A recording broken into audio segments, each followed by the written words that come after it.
আৰু গৰু বিহু মানে আজি আমি ৰাতিপুৱা শুই উঠি গৰুক নোৱা ধোৱা কৰিলোঁ। এতিয়া নোৱা ধোৱা কৰি আমি চাট মাৰিলোঁ। চাট মৰাৰ পিছত এতিয়া আমি ঘৰা ঘৰি যাম। ঘৰা ঘৰি গৈ আমি এতিয়া হাঁহ কণী দি যাম। হাঁহ কণী দি ফূৰ্তি ফাৰ্তা কৰি আৰু এতিয়া ভোগালী বিহু এতিয়া জা জলপান খাম। জা জলপান খাই আৰু এইবোৰ ধেমালি ধুমেলা কৰিব লাগিব আৰু তেতিয়া সেইভাগে চলি আছে। আমি দিখৌমুখ দেওঘৰীয়া গাঁৱৰ সমূহ ৰাইজে একত্ৰিত হৈ নৈ কিনাৰত ব্ৰহ্মপুত্ৰ দৰিকাৰ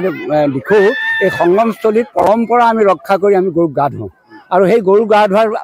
পাকখনত আমি ভগৱন্তৰ ওচৰেদি সেৱা জনাওঁ আৰু সকলো এটা হৰিধনি কৰি আমি পানী নমাওঁ আৰু এইটো আমাৰ পৰম্পৰা হৈ আছে সেই পৰম্পৰা ৰক্ষা কৰি আমি গৰুক গা ধুৱাই এয়া চাট মাৰি আৰু আমাৰ এই যিডাল চাট দিছে দেখিছে এই চাটডাল আমি সলাওঁ ইজনে সিজনৰ ওপৰত সলাওঁ কাৰণ কেলে এইটো পৰম্পৰা আমাৰ চলি আছে সেইকাৰণে আমি তেনেকেই পালন কৰি আহিছোঁ চেনেলৰ জৰিয়তে আমি সদৌ অসমবাসীলৈ ৰঙালী বিহু ওলগ জনাইছোঁ আমি প্ৰতি বছৰে দিখৌ দৰিকা আৰু ব্ৰহ্মপুত্ৰৰ ত্ৰিবেণী সংগমস্থলীত আমাৰ দেওঘৰীয়া গাঁৱৰ সমূহ ৰাইজ একত্ৰিত হৈ পশুধন আনি ইয়াতে আমি গৰু বিহু পালন কৰোঁ গৰু চাট মাৰোঁ